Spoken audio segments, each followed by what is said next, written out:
Ce n'est pas notre piété, nos efforts de piété qui nous font être agréables aux yeux de Dieu. Non, c'est la personne du Saint-Esprit qui habite en nous. En fait, notre Père a placé le Saint-Esprit au centre du christianisme, mais nous ne nous sommes pas rendus compte. Oui, malheureusement, c'est le cas. Le Saint-Esprit est au centre du christianisme. C'est lui qui fait le christianisme et c'est lui qui vit le christianisme et non nous. C'est la raison pour laquelle le chrétien, avant de devenir chrétien, il faut qu'il meure. Amen. Il faut qu'il meure. Ça veut dire qu'il faut qu'il meure à lui-même. Il faut qu'il meure à la dépendance qu'il a de ses raisonnements. Il faut qu'il meure à la dépendance qu'il a de sa faculté à réfléchir. Il faut qu'il meure à sa propre dépendance. Ça veut dire qu'il faut qu'il meure à son moi. Il meurt à son moi pour être conduit par l'esprit. Il cesse d'être conduit par son moi pour être conduit par l'esprit. Vous allez si souvent m'écouter parler de légalisme. Le légalisme, c'est quoi? Un légaliste, c'est qui au juste? Être légaliste, c'est quoi en fait? Eh bien, le légaliste, c'est toute personne qui fonctionne sur la base d'un ensemble de règles, de principes, de stratégies et de lois.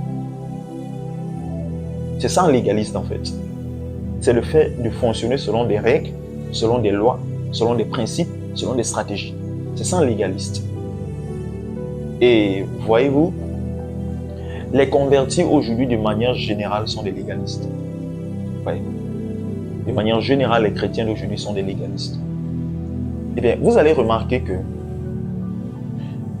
les chrétiens aujourd'hui, de manière générale, ne dépendent pas de l'esprit, mais dépendent des règles, des stratégies, des principes et des lois. Des lois, des règles qu'ils tirent des conseils du monde, qu'ils tirent de la perception du monde des choses. Je prends un exemple. Le monde dit, pour réussir, il faut se battre. Vous voyez, ça c'est un dicton du monde. Alors les chrétiens, se servant de ce dicton, ont établi en fait ce dicton comme un principe de vie. On se bat pour réussir. La question qu'on oublie toujours de se poser, c'est qu'est-ce que c'est réussir au juste? Réussir, c'est quoi au juste? Pour beaucoup, pour la majorité peut-être, réussir, c'est avoir une vie stable, c'est devenir millionnaire ou multimillionnaire, avoir un foyer stable. C'est ça en fait pour beaucoup de personnes réussir. Mais malheureusement, frère, c'est pas vraiment ça réussir. Le monde a toujours sa perception des choses et notre Père également sa perception des choses. Réussir en soi, c'est être où Dieu veut que tu sois, faisant ce qu'il veut que tu fasses. C'est ça réussir, frère.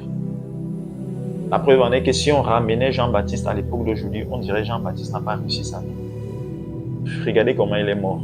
Il n'est pas millionnaire comme les gens d'aujourd'hui. Pourtant, Jean-Baptiste avait réussi sa vie. Il avait réussi sa mission.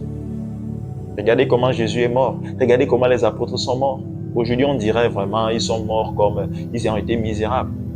Ils n'ont pas réussi. Pourtant, ils avaient bel et bien réussi. Eh oui. Réussir, ce n'est pas devenir tout ce qu'on croit là. Non, frère, c'est être où Dieu veut que tu sois. Faisant ce que Dieu veut que tu fasses. Il est important d'intégrer ça, frère. Alors, les chrétiens s'établissent des principes et des règles sur la base des vérités mondaines et également sur la base des textes et des versets bibliques. Eh oui. Les chrétiens se sont établis des lois, des règles de vie, des règles de conduite, des codes de conduite, des principes de conduite sur la base même des textes de la Bible. Ce n'est pas vraiment ça le plan de notre Dieu, frère.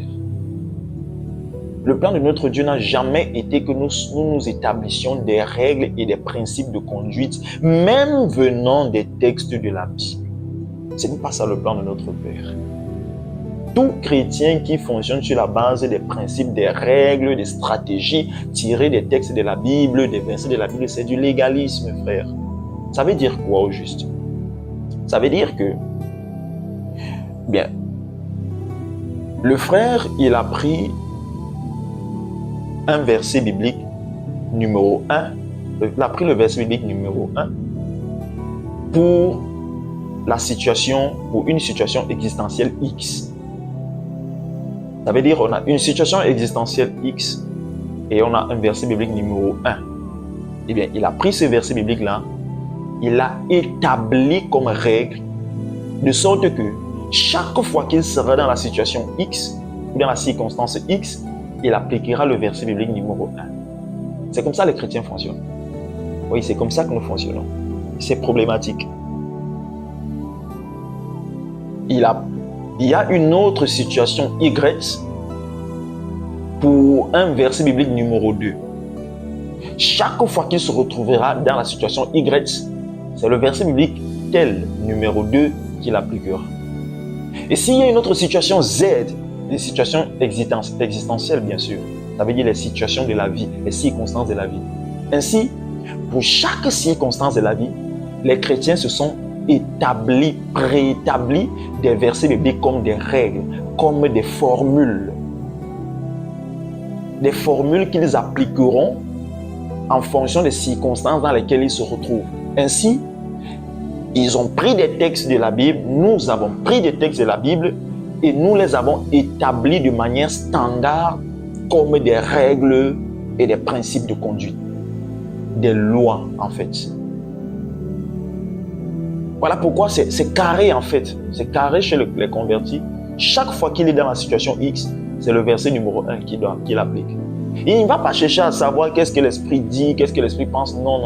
Pour lui, du moment où il y a déjà le verset numéro 1, dont le contenu est en rapport avec la situation X, eh bien, il ne cherche plus, il ne se dérange plus. Non, il y a déjà le verset. Il applique de manière servile.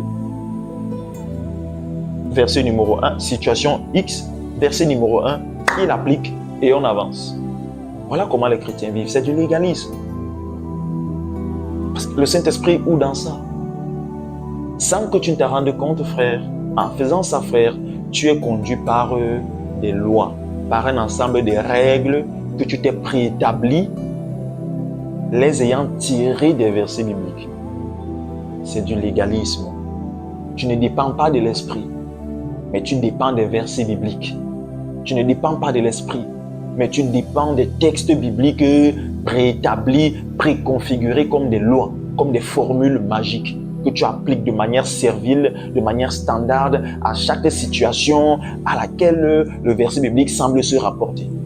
Je répète, la Bible est importante, elle est très importante. Nous devons l'étudier, nous devons la méditer, mais plus pour connaître Christ que pour dépendre d'elle.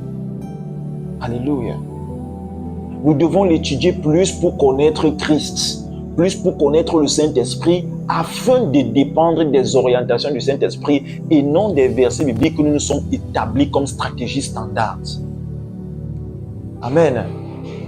Donc, il est important pour moi de faire cette précision afin que on n'interprète pas mal ce que je dis, parce que bientôt certains vont peut-être dire « Ah, le frère là, il dit qu'on ne doit plus étudier la Bible, on ne doit plus lire la Bible, que la Bible ne sert à rien. » Non. Sans elle, il n'est pas facile pour toi de connaître Christ. Sans elle, il est même presque impossible pour toi de connaître le Saint-Esprit. Donc nous devons l'étudier. Mais malheureusement, aujourd'hui, nous étudions la Bible, nous méditons la Bible pour aller chercher dans celle-ci des stratégies. Oui, malheureusement, c'est ça aujourd'hui. Nous partons dans la Bible pour aller chercher des stratégies afin de s'en sortir, afin de les appliquer dans les circonstances de manière plate. Nous allons dans la Bible pour chercher des règles, pour chercher des principes et les établir de manière plate.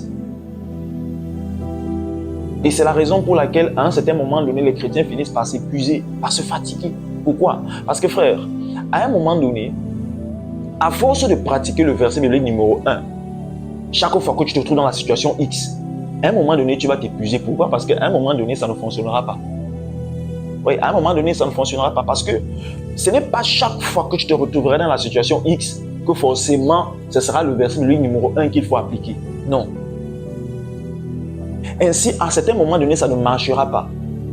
Et c'est donc ainsi que parfois les chrétiens se retrouvent dans des situations où il a appliqué le verset biblique, là, ça ne donne pas. Il applique, ça ne donne pas et finit par s'épuiser. Alors,